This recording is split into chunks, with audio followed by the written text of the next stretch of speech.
प्रणाम सर। सर हम मास्टरी का नौकरी के लिए आए हैं, कोई जगह होगा खाली है तो दे दीजिए ना। कौन सा सब्जेक्ट पढ़ाते हो? सर बात ऐसा है कि हम अपने यहाँ पे आ जाए तो कुछ भी पढ़ाइए देंगे। देखो हमारे यहाँ मास्टरी की नौकरी कोई खाली नहीं है, एक चपरासी की नौकरी खाली है। चपरासी? तो सर इतना देर से सब्जेक्ट काहे पूछ रहे थे? ये जो आपको दिख रहा है ये आपको चपरासी कटिंग का दिख रहा है। चलो जिन्हें करना है नौकरी, चलो यहाँ से। सर साइन कर दीजिए।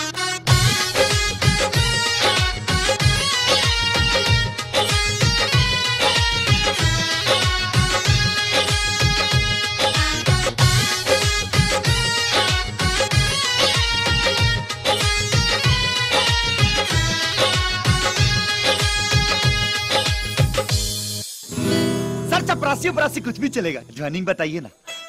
ठीक है, कल से आ जाना। कल से? कल से। प्रणाम पितामह।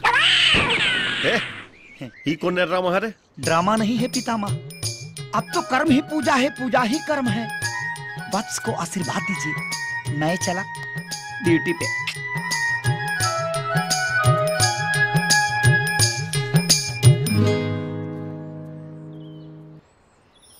हे प्रभु, अगर इस सपना होके तो हमरा के नींद से जगई है मत प्रभु। हे शारदे माँ, हे शारदे माँ, हे शारदे माँ, हे शारदे माँ, अज्ञानता से हमें तार दे माँ। हे शारदे माँ, हे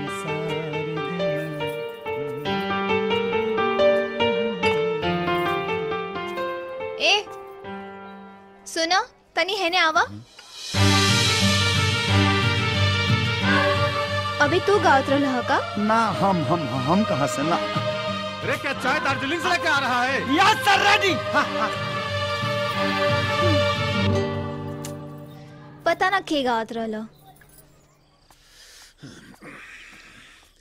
रे राजू, जो तनी जरा सब्जी चाकू लेकर के आओ, सब्जी काटे में दे दो खिल बोते जो।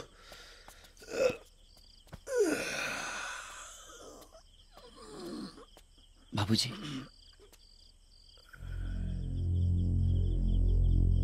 माने तू सुधरबे ना।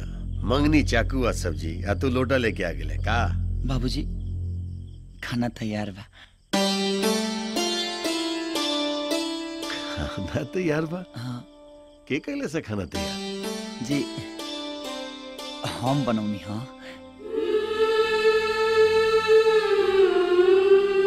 लीना रुआ हाथ गोड़ धोई, तब तक ले हम खाना लेके आओ।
हर दम वही में घुसल होता रहा।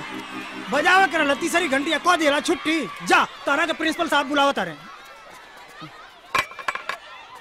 एकदम पगले बा। सर आपने बुलाया हमको? सर पागल है का जी?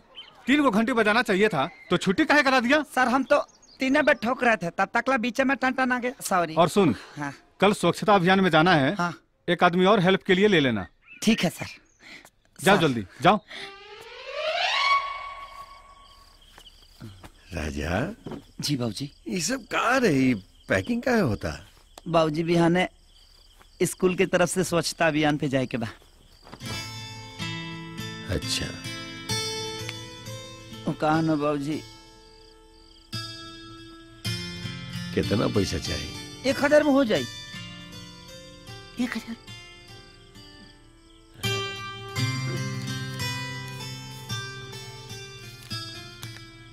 ले 2000 रुपया बा। आ खाए पिए में कोनो कंजूसी मत करिए। हाँ।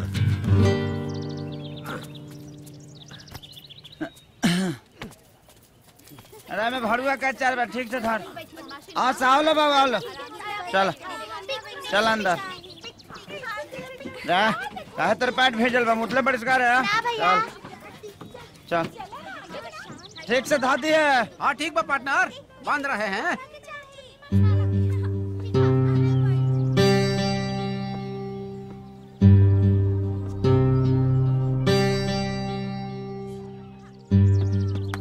सब जमा देनी भाई। अच्छा अच्छा। अरे का भइल, काजल अभी लेना आईली? वो आ गई नहीं, तुम वहाँ बैठ गई। कहाँ रहलू? सीट खाली बा, बैठ जाई।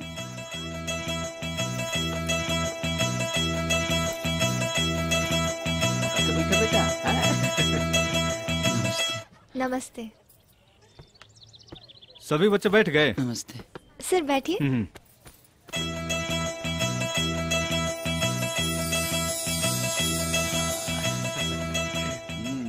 ए ड्राइवर भैया, चला गाड़ी बढ़ावा। अरे चाहिए बढ़ा के, चाहिए बढ़ा के, जाते रहिए, बढ़ा के, बढ़ाइए बढ़ाइए। प्रोग्राम की सब तैयारी हो गया है जी? हो जाएगी सर, आप चिंता मत करिए।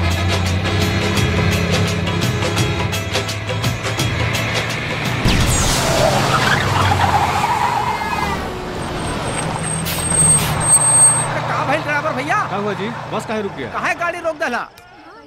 हाँ? का बोल रहे? पता ना, लागत है कि इन्हें कोनो प्रोग्राम होता। हाँ पार्टनर, ढोलक हारमोनिया के तो आवाज आवता। अरे ड्राइवर भैया, का भाई लो? पंचर हो गइल बा, पीछे के वो टायर पंचर हो गइल बा। हाँ? तो कितना टाइम लगी? 1 घंटा लगी। अरे का हुआ? 1 घंटा? सर हाँ। टायर पंचर हो गई बा तो 1 घंटा लागी। तब तक ले बगल के गांव में शायद कोनो प्रोग्राम होता। हाँ तो चलो 1 घंटा वही जी गुजारल। ठीक है चलो। बच्चों आराम से चलो बच्चा लोग आओ लोग।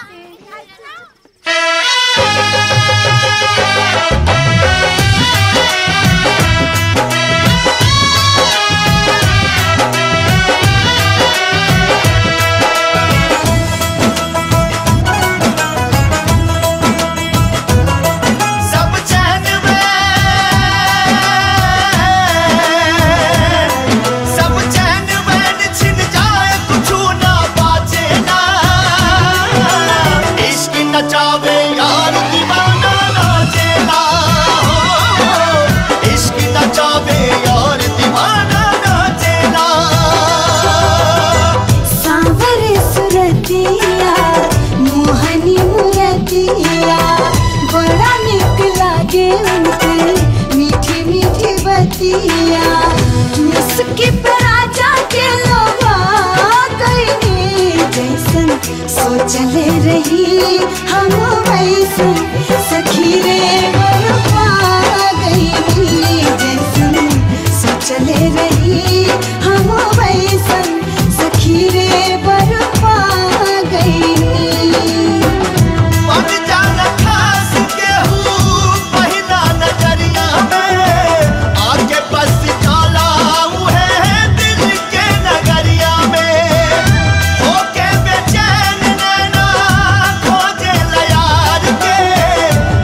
अरे उपहार तो हो खेला ऊपर वाला के, बड़ी किस्मत से तो मिलेला दिल वाला के, ना मीत प्रीत के हो।